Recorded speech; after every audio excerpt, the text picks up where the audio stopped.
A privilege and an honor. Mike, I hear Hello. you have ideas.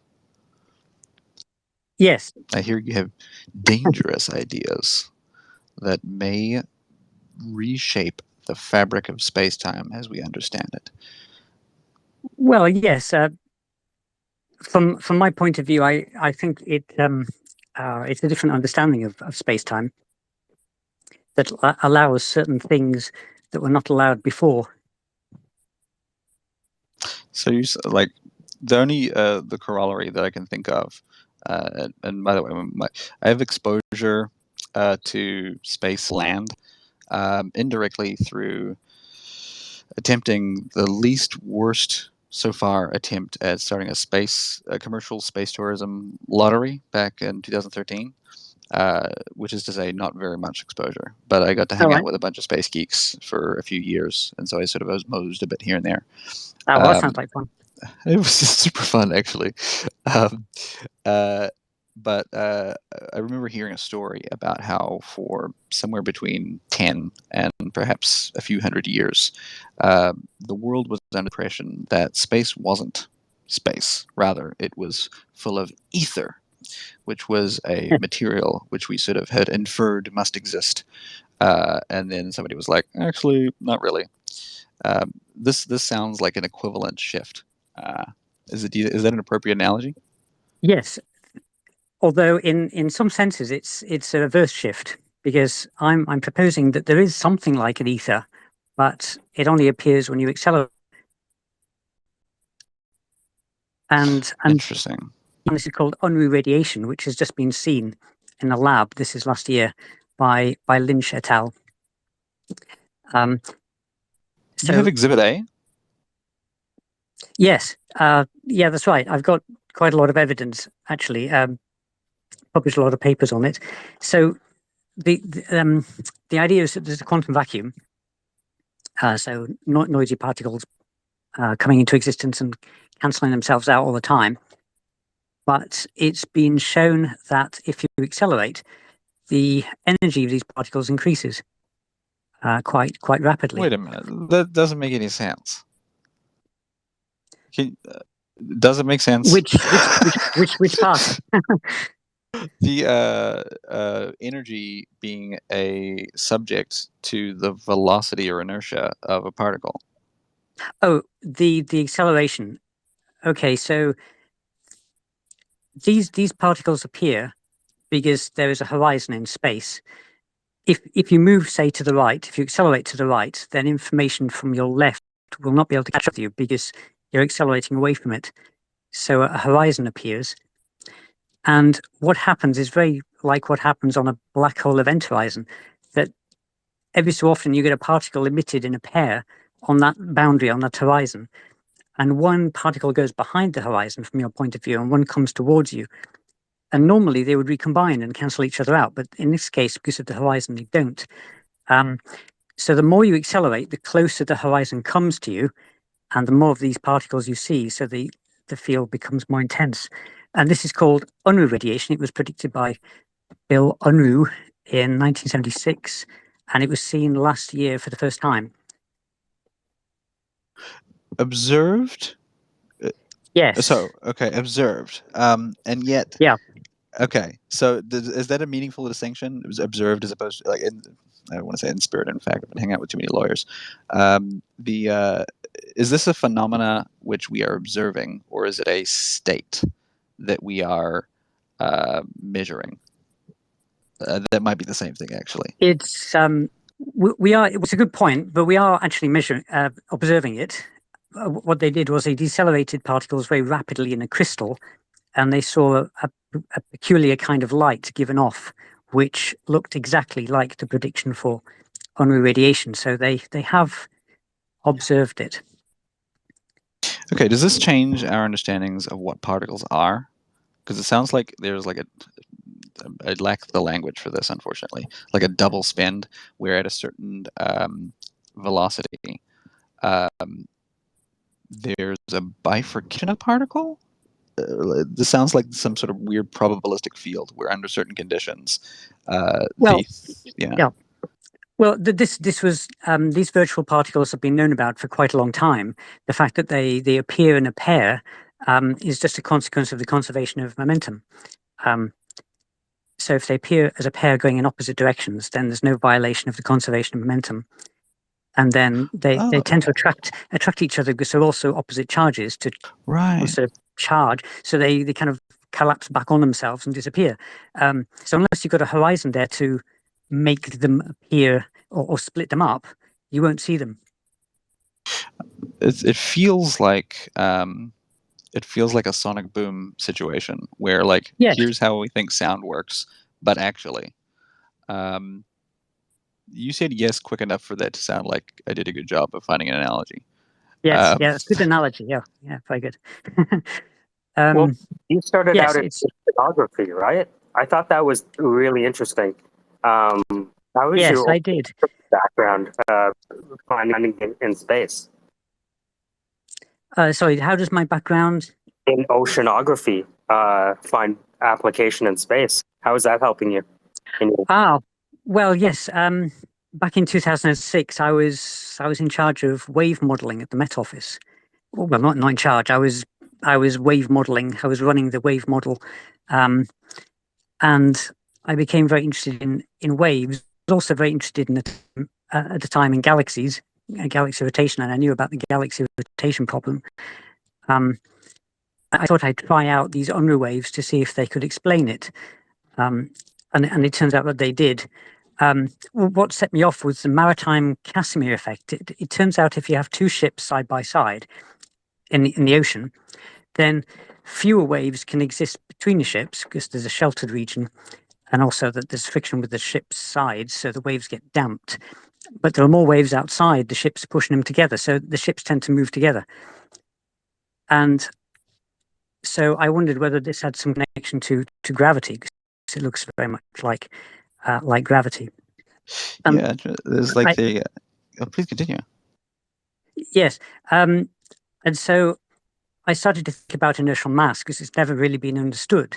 People just assume that things keep going in a straight line, but why do they keep going? Um, and it works with these waves because if you accelerate in one direction, a horizon appears in the opposite direction behind you, and that will damp these Unruh waves, a bit like the ships damp the waves near to them. And this is fewer behind you and more in front, and so they will push you back. And I calculated how much these quantum waves would push you back, and it turned out to be inertial mass. It turned out to explain the size of inertial mass. Ah, but not quite. There was a tiny little difference, and that tiny difference explains the motion of galaxies that we see without dark matter. No.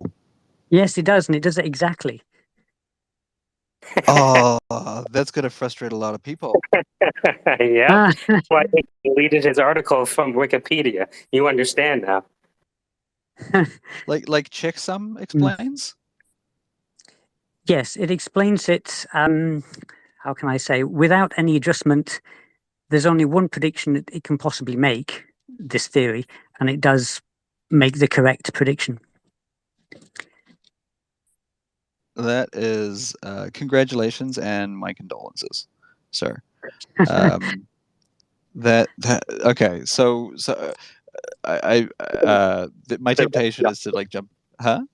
Can you explain maybe to the rest of the audience and then see if you can paraphrase well? Because I think you understand what Mike's talking about, but I'm not sure if they do.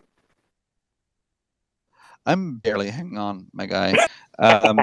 So I pride myself on trying to hang on, but this is several levels above my pay grade. So, to the best of my understanding, we have a framework for how we think mass works, for how we think particles are and behave, and that the relationships between the two, as we understand them under most sort of conditions, uh, lacks. There are gaps. There's a delta between between the theory, the framework that we're looking at, that we're using to understand the universe, and how it's behaving. And so, historically, Yeah. we tend to either invent some stuff that exists there, just Yes. because that explains the thing, right? Like with the ether conversation before. Apparently, that's now our conversation, and sometimes we're right? The old boson, right? Yeah. But sometimes it turns out that we just had shitty math, right? Or there's some weird phenomena that happens under these sort of edge case circumstances that we just don't perceive because we're fleshy meat flapping bodies floating around on a rock going very quickly in a direction that we don't quite understand most of the time. And so what we've found here, allegedly, Mr. Is Mr. Exhibit A, Jesus Christ, is what we found here is a solve for a math problem that we didn't think we had. And I'm still trying to grasp the mechanics. But the analogy that I'm using in my head is that there's a couple of things. One is I'm trying to find models. Right, is the first one that comes to as a jack of all trades, high school dropout. Sort of, I believe the term is failing forward. The sonic boom effect, where once you break the sound barrier, weird things happen. The other one is cavitation, as witnessed in there's a weird species called the mantis shrimp, which has a very powerful. Yes, that's a good point. Yeah. Yeah. Carry on. Yeah. So when water moves fast enough, it creates this weird effect where it's kind of like what would you call it? Like an implosion or something. It creates It's a bubble imploding, an imploding bubble. Right, and the nature of that phenomena has horrendously violent properties, which happens to be really useful for eating something that doesn't want you to eat it. And so this species, through some mechanism or other, natural selective pressure, has accidented across this really powerful tool. It's basically got a nuke in its pocket, and now we have a whole species, right? And so in this environment, I guess the edge case scenario that we're looking at is particles accelerating. What kind of are we talking? Photons? Are we talking electrons? What particles exactly? Solid particles. So molecules, not photons, but solid particles. Molecules, yes. Anything that solid. means everything. Anything? Yes, everything. Yeah, anything that inertial mass applies to is subject to this. But the only in the normal acceleration regime, then you don't see a difference because the difference is tiny. But when you get to a very low acceleration regime, that's when you start to see the differences at the edge of galaxies or at the edge of the universe. So that's why we haven't seen it. That's why we haven't really seen it before until we started looking out to the galaxies. Okay. So this is my understanding. At the edges of galaxies or the edges of these vast structures, the acceleration is the expansion happens faster. Is that a correct assumption? Well, the acceleration is about 10 to the minus 10 meters per second, so it's incredibly low. So these stars are going around the edge very, very slowly. So that means that the horizon that I'm talking about moves back so far that it starts to become indistinguishable from the cosmic horizon, the one right at the edge of the universe. And so the inertial mechanism I've just told you collapses. So their inertial mass decreases in a way we hadn't understood before. So normally when people model galaxies, they see them because of the centrifugal inertial force, they should fly apart. But this reduces the inertial mass and the centrifugal force, so they don't. Oh, that's fascinating. Why? Thanks. Sorry, why? Yeah. Okay, I understand what's happening. I think when things Yep. slow down, this something to do with the inertia um, of Yes. these particles um, puts them in a state where, because like you think of something, if I'm holding onto a basketball, right, it kind of just hangs Mm. out. But then if I spin around very quickly, um, I'm not sure if it's centrifugal or centripetal, but it. Forgive Yeah, me. it's supposed centrifugal, but the centrifugal force is an outward force, and this is inwards because you're pulling it in. But the inertial tendency is outwards. Right, of course, right? And so the ball wants to fly away, and yet we Yes. see these spinning galaxies out there, and they seem to be so totally chill, right? And so we assume that like actually, Yeah. the gravitational force of the mass is attracting the sort of fringes, and there's like some sort of equilibrium between the gravitational force of the collective mass, which is sort of sufficient to retain Mm. these structures, these Yes. right, That's right. despite the spin. And what you're saying is that based on the volume of mass, the inertia of that mass, and the speed of mass, the relative. Oh my God, am I about to say relative mass? Um, is Yeah. mass relative? The- The mass isn't relative. no, it's speed is relative. I tend to work with acceleration because that's not relative. So no matter how you're moving, the acceleration is the same. Um, as long as you're moving in a straight line. Okay, so what? So things how? Why are they accelerating in the first place? Why are things accelerating in the first place? I'm sorry, these are dumb questions. Oh Um, well, no, they're good questions. So galaxies spin because they formed from a gas cloud which is condensing and is getting smaller as it condenses, and so any small initial oh, rotation is magnified. It's like the oh, ballerina bringing her arms in. She spins more rapidly. So any oh, rotation. that is elegant. That that that is truly beautiful. I just had a fucking moment here. Um, that makes everything really pretty So, immediately. so Professor McCulloch, why are some people in dark matter intimidated by your ideas? Well, there could be many reasons. I mean, they have funding to look at dark matter, and perhaps they're worried about that. People have built their careers on dark matter. They don't want to think that they're wrong. Perhaps um, I Jihad. mean, it's impossible for me to know, really. Okay. Before we jump into the political sphere, which again, congratulations, condolences. Um, having sometimes individuals within a species get to see stuff before others, which is cool. I feel like I've had it a couple of times in my life, in wildly different spheres. Shout out to Hawking for getting me this far.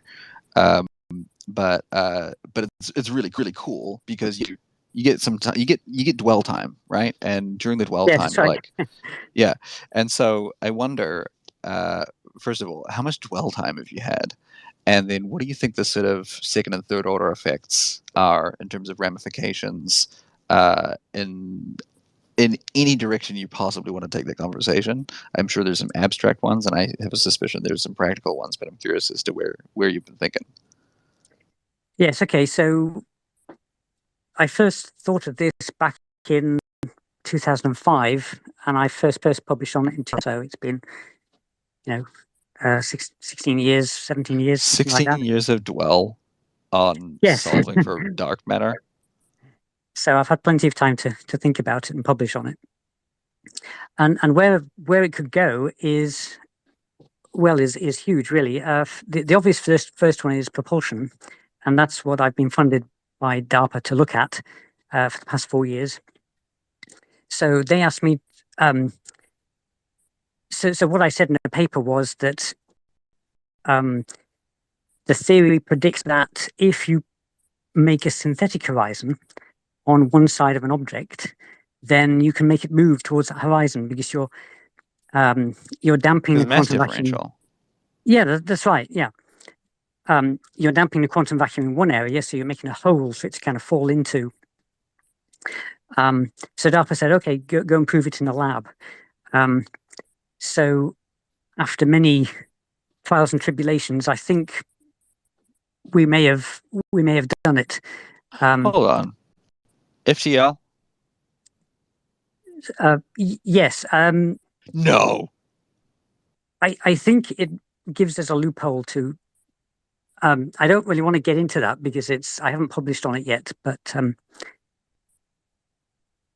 it changes some of That some changes of the rules. everything. That changes literally everything. Literally everything. Holy shit, dude. Man, Yeah, I feel like I don't my like response telling. to that. Yeah. I don't like telling people that one because it sounds a bit out there. But Oh yeah, I hear you. It's dude, it's out there. Uh, I am I'm jubilant, which is not a word I've used in a sentence ever. Um, oh my god. Okay. Time to ship. Thanks, Shirley. so yeah, not to pull punches.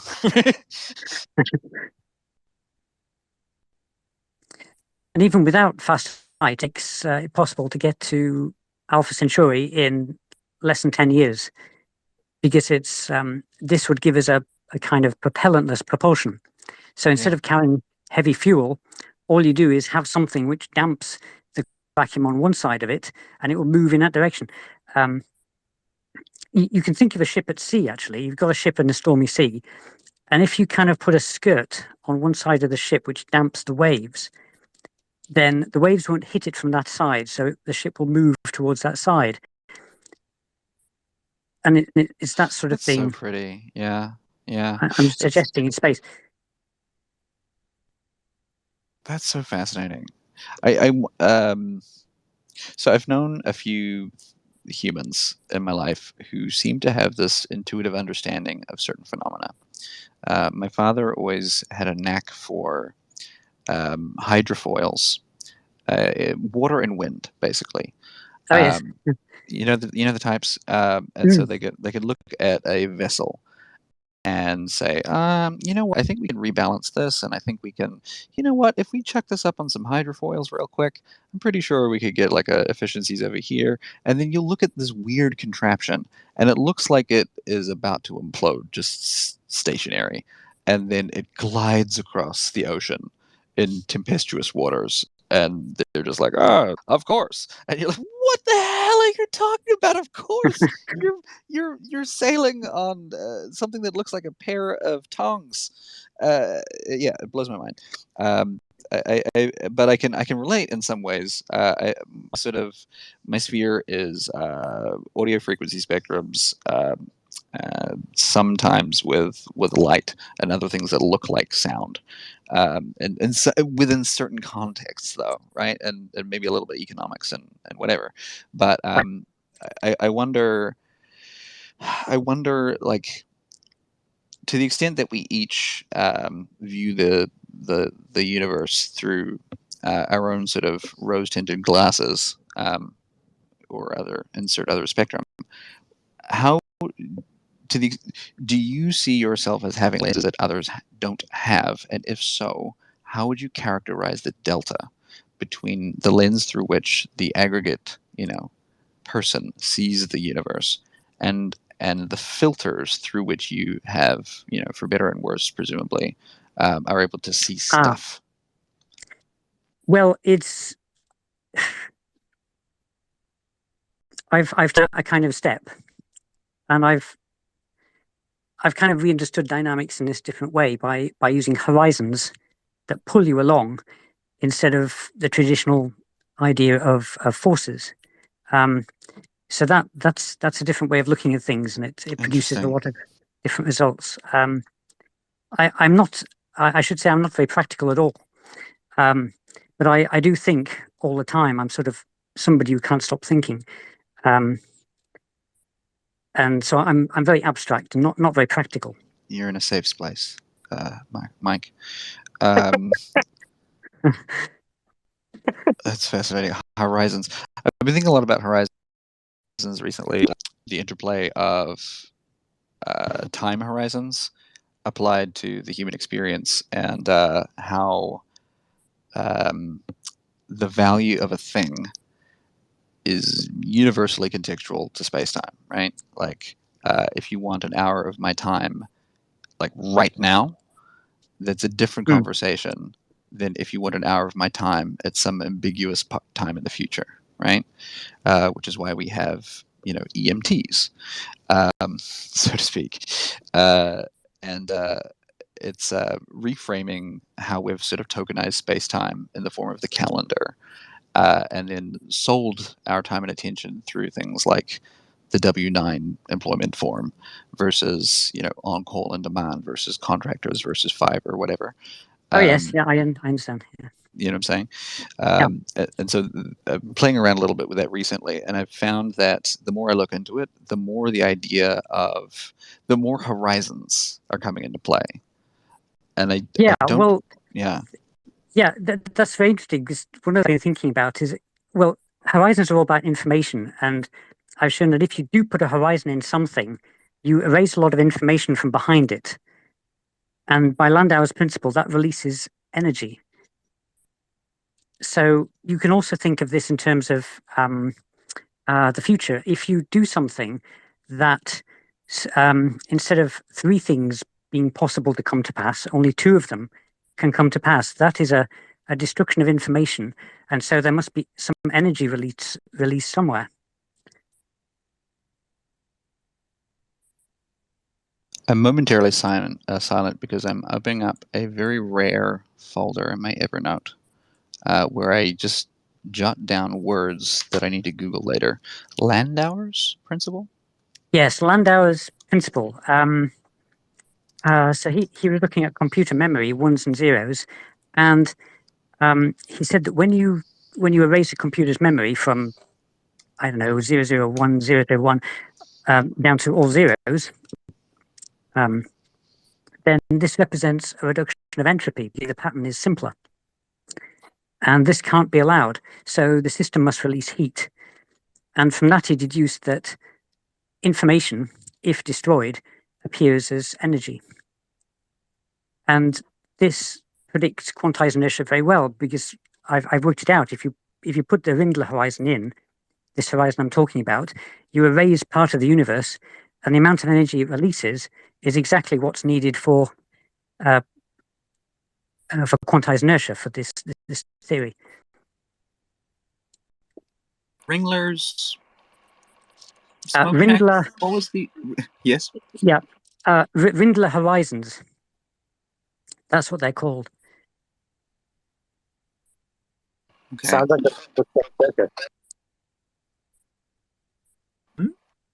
a you know Ringler Circus? Is that where it was derived from? No? Okay, never mind. I'm simultaneously tempted to sort of chide you for dad jokes as well as capitalist further on this interesting human being. Okay, so I'm pulling through my question bank that I go through when I meet smart humans that I don't often get to meet, and I'm trying to think of like the sort of highest impact of the time and attention afforded. What questions are you asking yourself now? Okay, the big difficulty now is we think we have thrust in the lab, and I'm trying to desperately become practical and apply the theory to bits of metal in space, and this is not easy.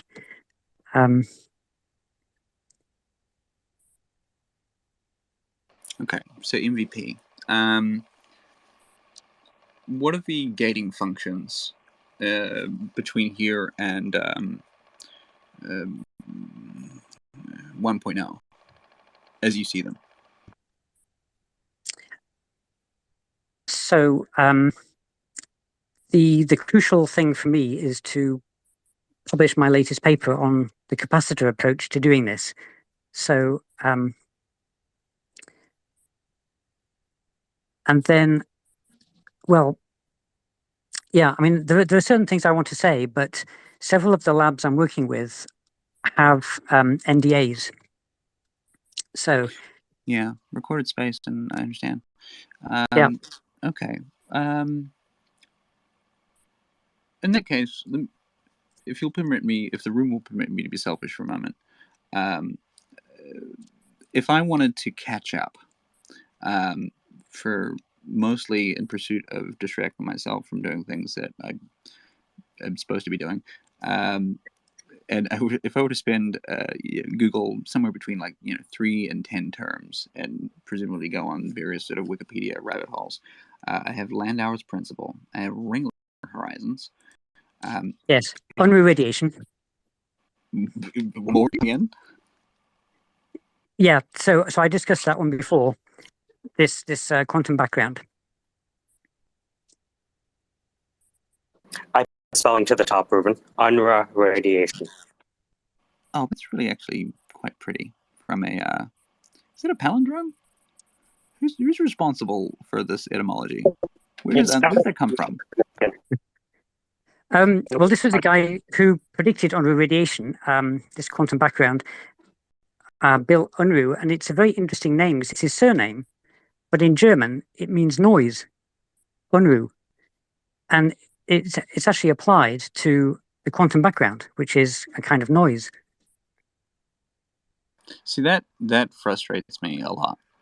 Like I'm immediately, I'm almost enraged by that. That sounds like some sort of quasi-dimensional being, like giving me the middle finger. Okay, Oh. so well, no, it's a complete coincidence, but it's just quite an amusing one.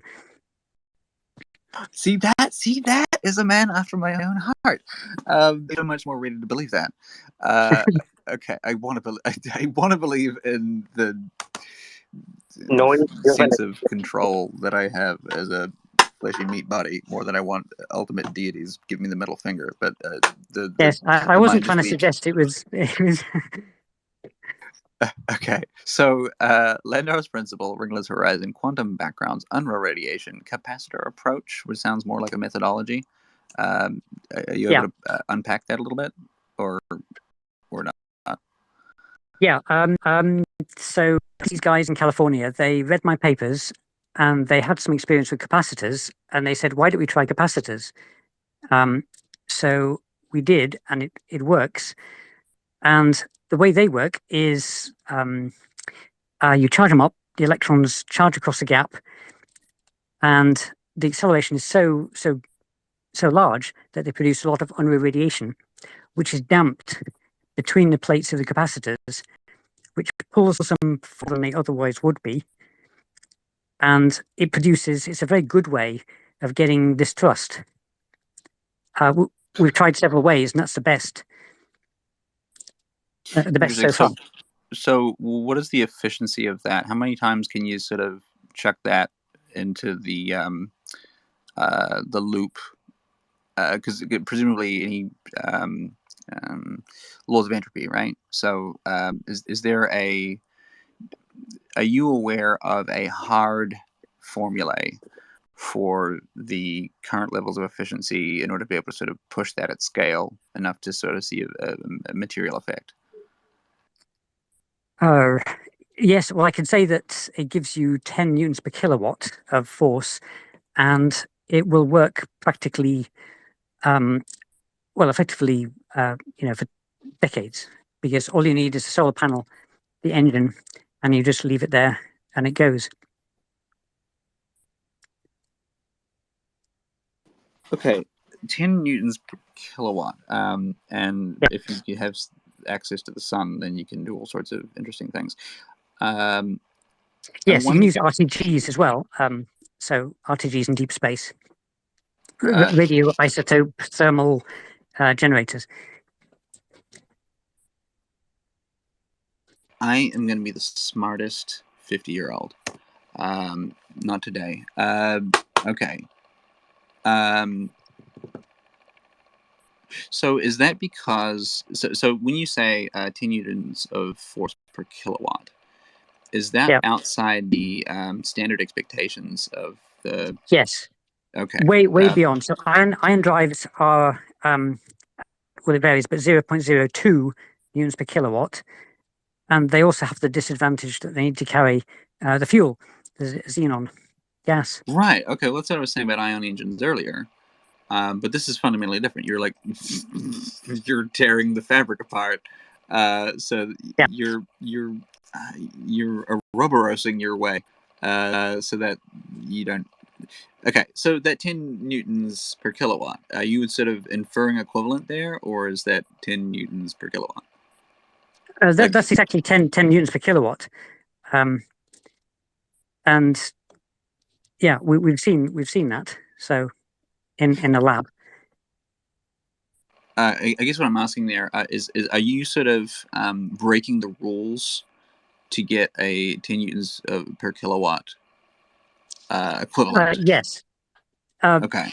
It is breaking the rules. Yes. It shouldn't be doing that according to standard physics. Okay, and so I guess it doesn't matter, right? Because if you can break the rules, then you might as well have 10 newtons per kilowatt, which means if you have a mechanism to leverage that, then yeah, you have 10 newtons per kilowatt. It's fascinating. So energy production in that case is immediately springs to mind. Yeah. If you can break the rules, yo, did you just break?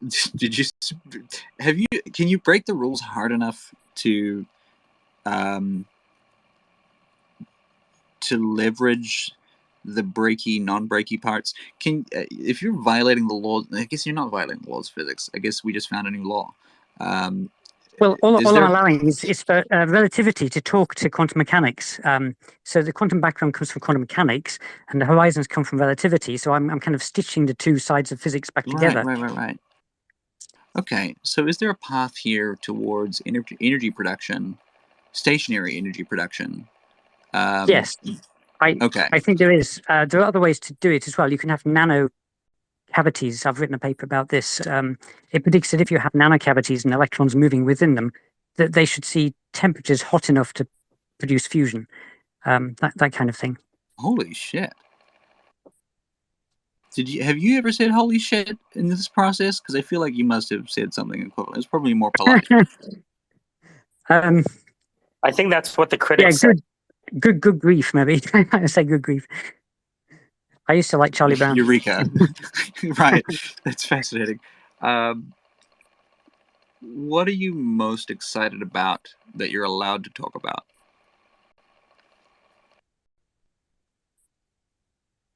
I'm most excited about? Well, I guess it's the capacitor drive at the moment, because that's what's. I mean, I've been doing the theory for about 17 years, as I said, and it's just great to see something that might actually work on a desk. Produce a thrust on a desk.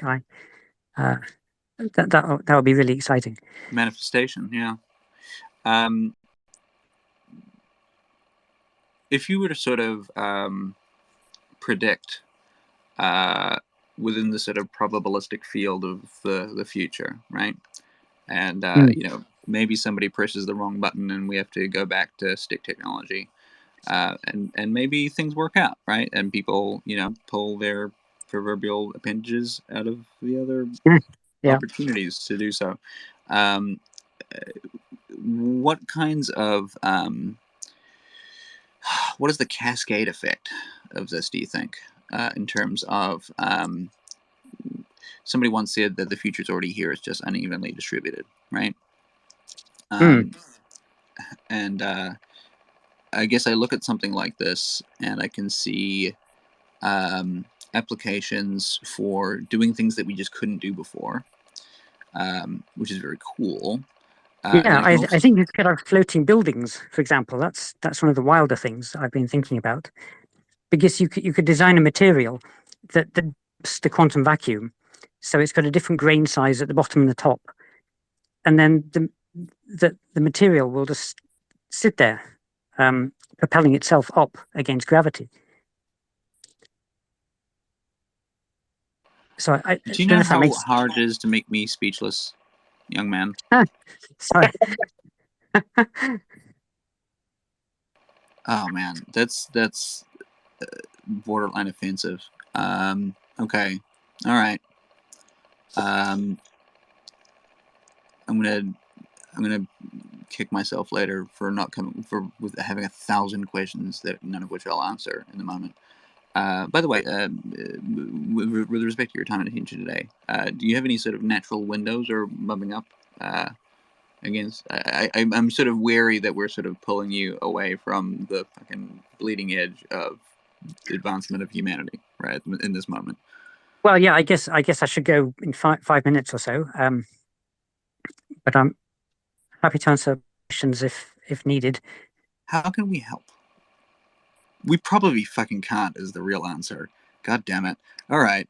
Well, if you can think of ways that we could help, then let us know, I guess.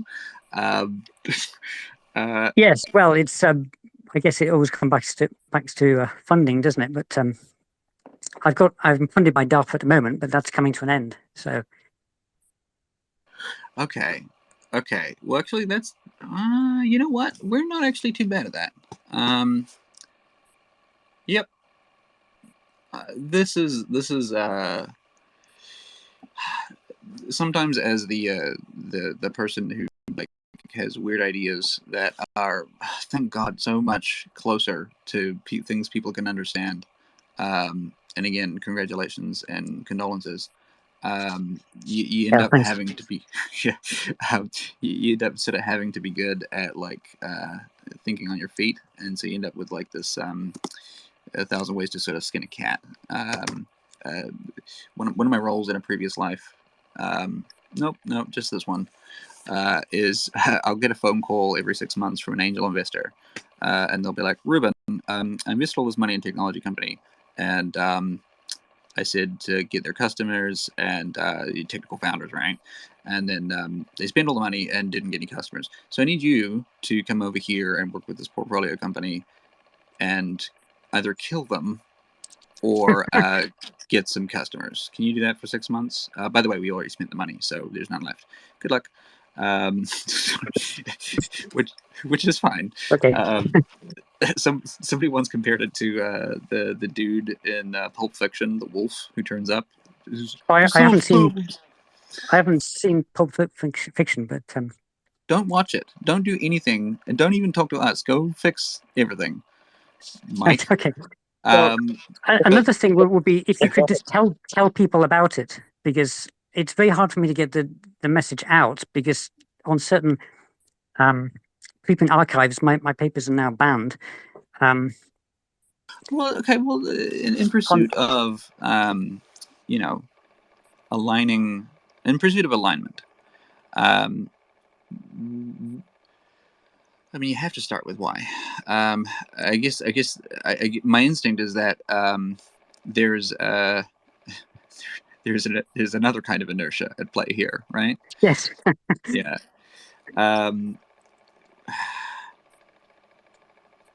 This may take some more some deeper thought rather than sort of a reactive approach. Are there any sort of particular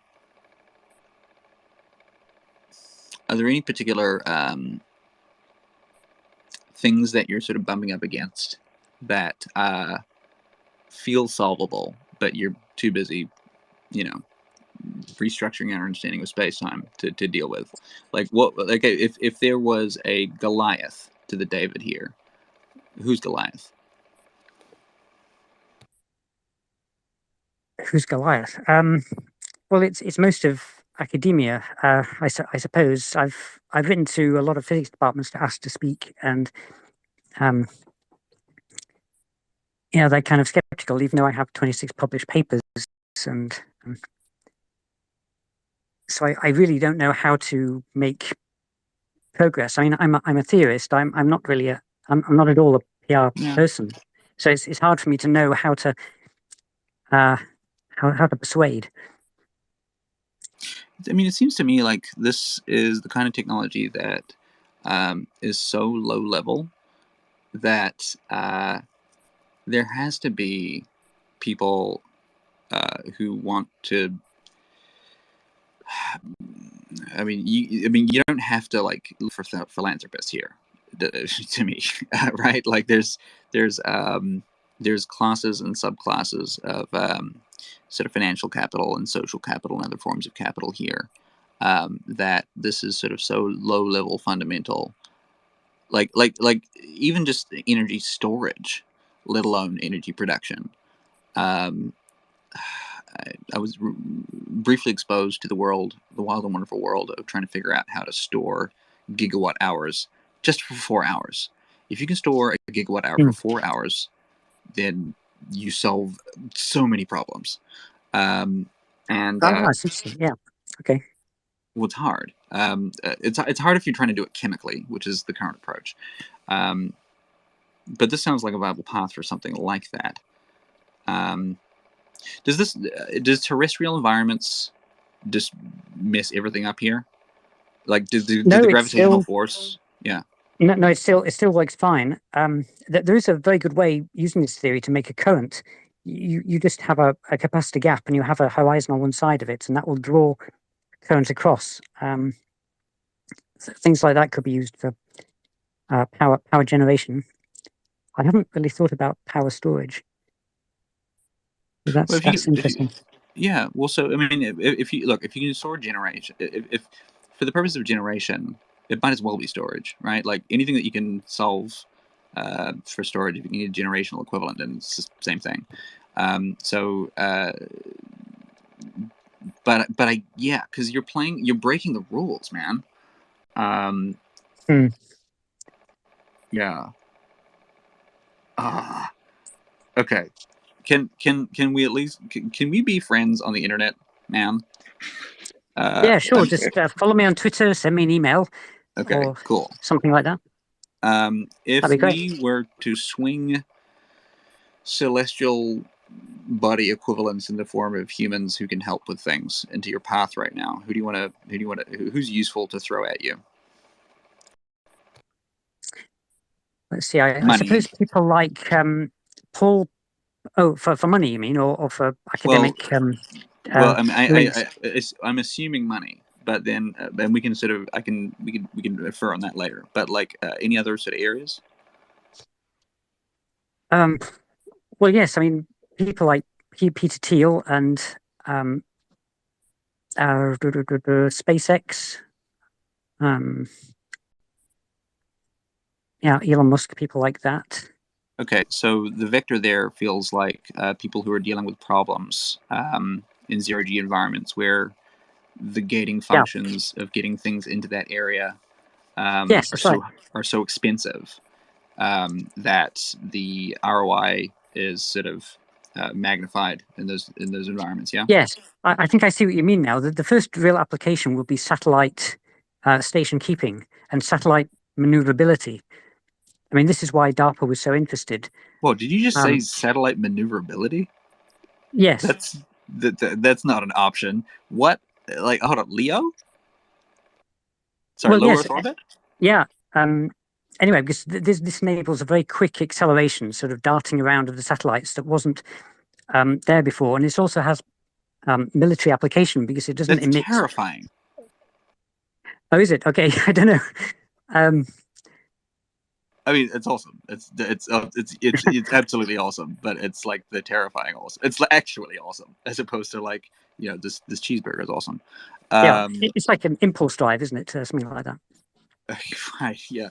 Well, look. I mean, if you can get something that moves as and when you want, where things that you didn't, if you can break the rules in an environment where everybody thought there were rules, and it just so happens that happens to be out of reach of traditional influence of projectile-based systems, that's a big deal, my guy. Would we design the aircraft differently if we implemented this type of thrust? Yes, it would work on aircraft too. I haven't worked it out for aircraft, but would 10 newtons per kilowatt be good for that? I don't know. Are there limitations to the form factor from the capacitor approach? So, that is, Go ahead. The difference with the capacitor is you don't have to put the engine on the back. You can put it anywhere. And what I hope is that eventually the engine will be in the skin of the spacecraft, because it'll just be lots of little capacitors, everywhere. Right. Fabric, yeah. Hmm. I'm just thinking of like a composite structure. Holy shit, dude. Okay. Airbus? Airbus feels useful. Yes, I have actually been to see Airbus in the UK, the UK branch in Stevenage, is it? That was a few years ago. I gave them a talk about it. Airbus is a weird creature. They have survived multiple wars. They're one of the weirdest architectures that I've seen, actually, in really? Okay. commercial context. Yeah, they're headquartered. 3 countries own that corporation, which is a weird English sentence, but it's true. Yeah, and for good reason, right? Like in terms of the geopolitical ramifications of that. Okay, so I guess if someone were to, I guess, communicate or translate the sort of second and third order effects of this in a commercial context, sufficient at this stage where a facility could be procured to further develop these, both in terms of the iterative cycle of these technologies, and how that sort of manifests in a form factor that presumably varying degree of practicality, but and timelines that could perhaps offer a window of opportunity to sort of push the envelope. Yeah. Okay. Yes, I think I know what you mean. So if we do connect online, then we can talk more when that's in place, I guess. Yeah, this is not how I expect to spend my week. But very cool. I'm going to borrow here from another smart dude. He's a particular kind of smart, which is he's smart when it comes to finding other smart people and getting the smart parts out of them. His name is Tim Ferriss. I don't drink the Kool-Aid that much, but he's really good at finding smart people and figuring out which parts are the smart parts. He has a question that he asks people, which is, if you had a billboard, and it could be across the sort of highest thoroughfare, train station, or New York sort of square, whatever, right? You basically have an opportunity to get a message out of the world. What would be on the billboard?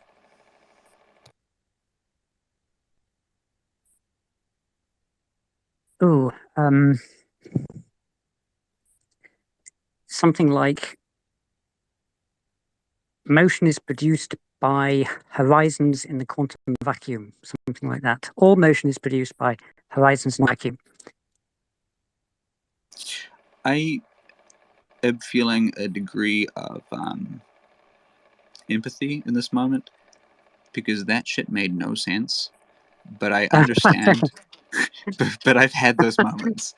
I have those moments, like, rarely, but like if I do a great job, I might get one of them a year. And I'm like, hey, actually, I'm struggling now, but I promise I have them. And I'll come up with like this insight. I'm like, content is not like king, curation is king, and just like content has been commodified, curation so too. Through the market forces will be commodified, and then we will have self-sovereign information diets, which, much like the sort of physical diet corollary, we will have the opportunity truly to own ourselves and our minds and who we are. And somebody else is like, cool. Okay, well, sounds awesome, Ruben. So I think this is how we could do it. So I think, sure. Professor McCulloch, before you leave, Matthios, if we can figure out a way for Matthios to recapitulate this, then we can really have a billboard. So when you say that all motion is produced by horizons in the quantum vacuum, Matthios, what does that mean to you? Sorry, say that one more time. Sure. So when I say to you, which is a quote from Mike McCulloch, who's here with us today, all motion is produced by horizons in the quantum vacuum. What does that mean to you? All motion is produced in the horizon. Oh, wait a minute. I don't remember that in the previous lectures. That's just birth. That's constant birth. Have you watched the other lectures with Professor McCulloch on the wide binaries and quantized inertia? Oh, you know what? No, wide binaries? No, I haven't heard of that. I mean, I do recall when he was bringing up the quantized inertia, how it was related to, it's not black body radiation, is that? But there's the horizon around the black holes and then the virtual particles separating one. Sorry. Yeah. Please, go ahead. Sorry, do you want me to explain the horizons in the quantum vacuum, or? Oh yeah, please. That's. I mean, all of it, everything you guys have already talked to. If you have time, I'd love to hear it all again. But anything you have time to give. Well, yes. So my thesis is that, let's see, it's a bit like a ship on the ocean. So if you attach a skirt to one side of the ship, then that will damp the waves on that side of the ship. Waves will hit it from the other side and it'll be pushed in that direction. You can do the same thing with any material. You can make one side of the material damp the quantum vacuum more than the other side, and then it will move by itself. Elegant. Cheese. Hubris, but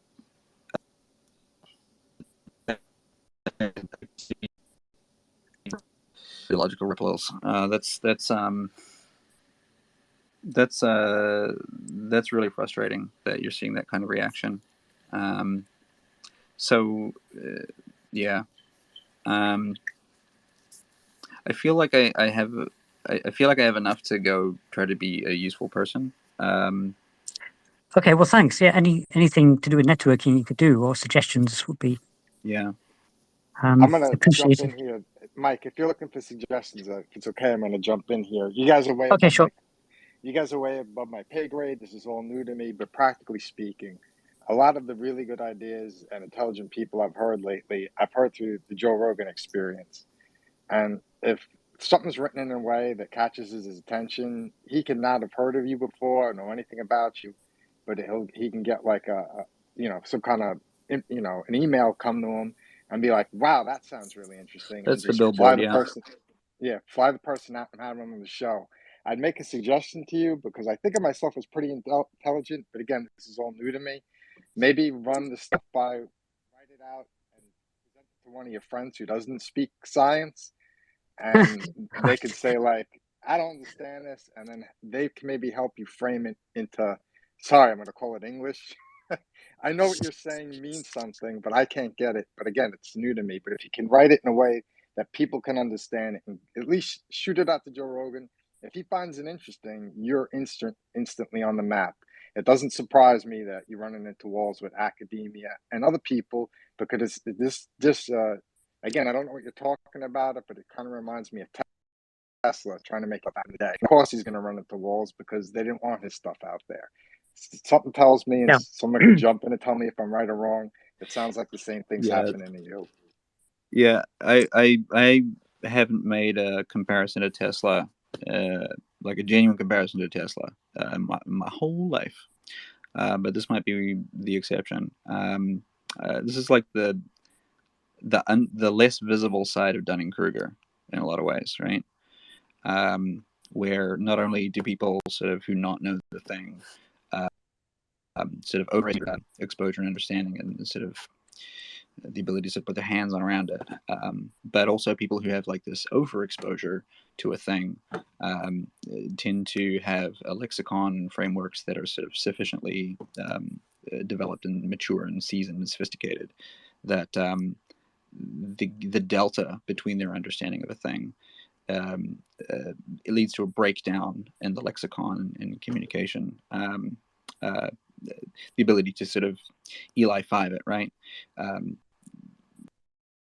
I'm curious to hear what Casey has to say about this. The one thing I'll say is this feels like it needs the Mr. Rogers treatment.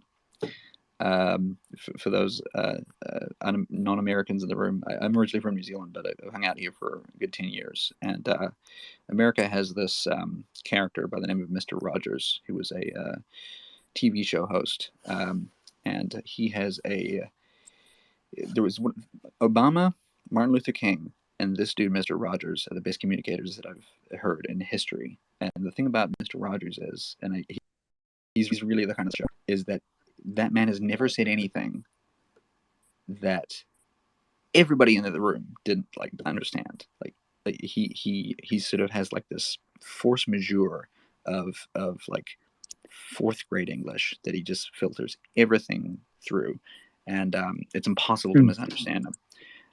Which I think could, I think we all could sort of stand to benefit from taking some of these complex ideas and bringing them, through manifestation. Yeah. Yeah, I think that's a good point. Yeah, I do try to use in my talk and animations to try and explain. It's not possible on the phone, of course. But... Have you employed the use of crayons? Sorry.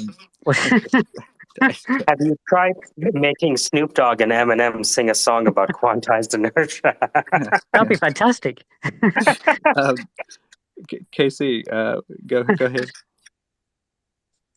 So I have like a pitch on a title for you that I think might kind of help, maybe, or expose my ignorance. Either way, it's helpful. So the pitch on the title is Sailing Through Space on Quantum Horizons. Ooh, that's nice. Yeah. You like that? Yeah, I like that. There you go. Yeah, that's good. Yeah, thanks. Yeah, that's very nice. Yeah. So how would a ship operate differently if it was sailing on quantum, on horizons? How is it currently sailing? How would you propose it sail faster and more efficiently? So I mean, like, so at the moment they use propellers and they push water backwards. So by conservation of momentum, the ship moves forwards. What I'm proposing is completely different, in that you damp the waves in front, so there aren't any waves, and so the waves from the back push you forwards. Oh my God. So there's no propellant, there's no fuel required. It's very much like a sail. So what you're saying is we need quantum inertia coin. Well, yes, I don't know about that. But it's funny. In the last year, I've taken the expression, they're not called the suggestions of physics, because I've been a big component. Thank you for laughing. So I was really impressed with someone. My wife was not. That's good. And because I've been talking about like figuring out how to have laws in an environment that extends beyond the jurisdictional borders of the enforcement powers, which is impossible, because that's, laws are only effectual as they are enforceable. And the best kinds of laws are the ones that cannot be broken, right? Because you don't need to go around after the fact and hit people with sticks, which is fine. I mean, you can do that, but like it's less perfect. But then I guess a law that could not be broken in principle would be kind of useless because nobody would. Well, it wouldn't be required. Well, and depending on how you sort of frame it etymologically, it would be an actual law, right? In fact, as well as spirit, right? But I think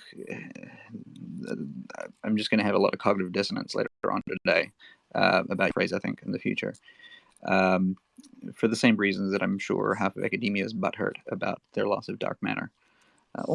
Think of how many edgelords now are going to be sad momentarily when they lose the really fun topic of they just sort of how many Wikipedia pages are structured on dark matter that are just, oh my god. All right. But it would divert money to a useful purpose, you see. We wouldn't be looking for dark matter anymore. We would be building thrusters and going to Alpha Centauri. So okay. That is a one of the rarest pains I've heard of in some time. Mike, the awareness of that happening and just the obnoxiousness of seeing that money getting funneled into such, oh.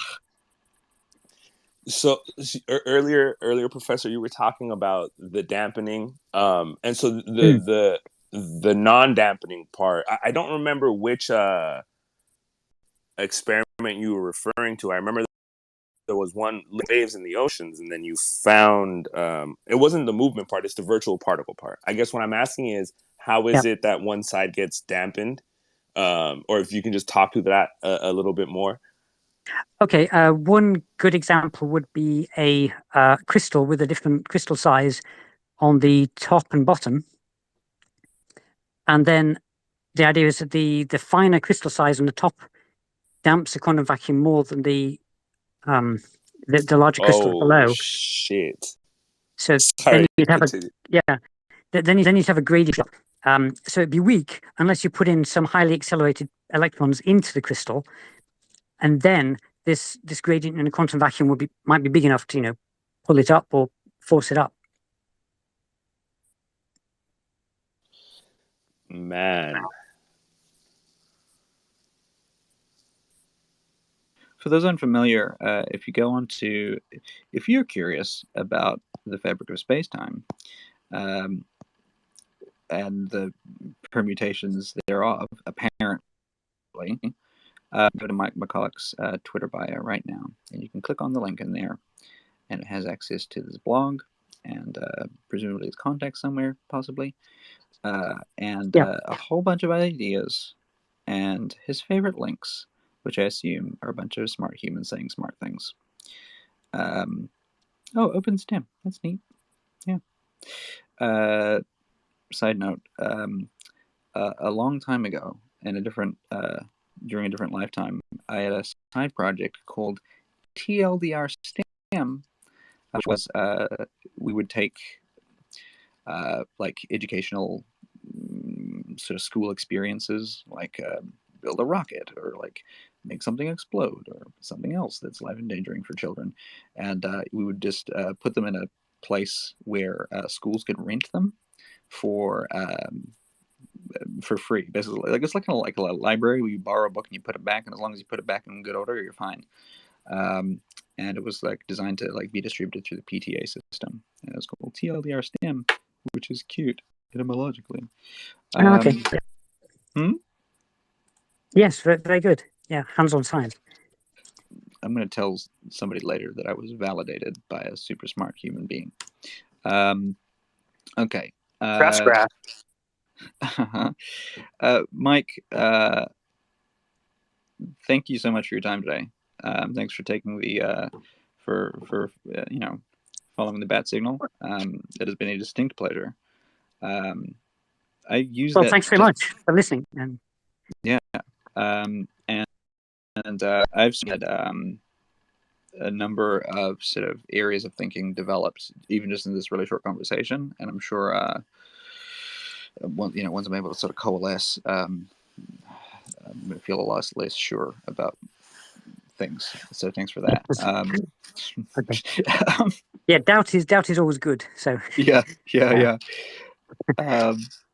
Thanks to everybody's suggestions as well. Yeah. To that end, I yield the floor. So you, I can go to you, so you can figure out how best to.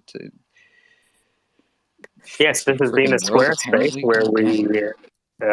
This has been the square space where we use a corporate broadcaster voice to talk about degenerate matters, so that nobody interrupts us. You've been listening to Dr. Mike McCulloch, and he's been deleting the need for dark matter, which makes him a very, I wouldn't say popular, but maybe notorious individual in the space. So given sorry.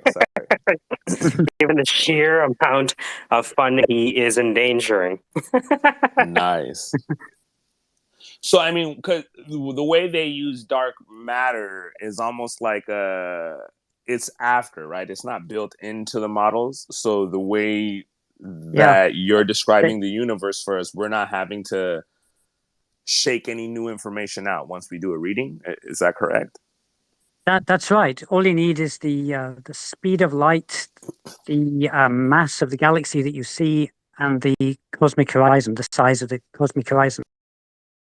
You know, arbitrary in. Excellent. Hey, you stay spitting, Professor. Thank you so much. Always. Gosh darn. Do you have well, insurance? thanks. Can somebody take out like 12 insurance policies on this man?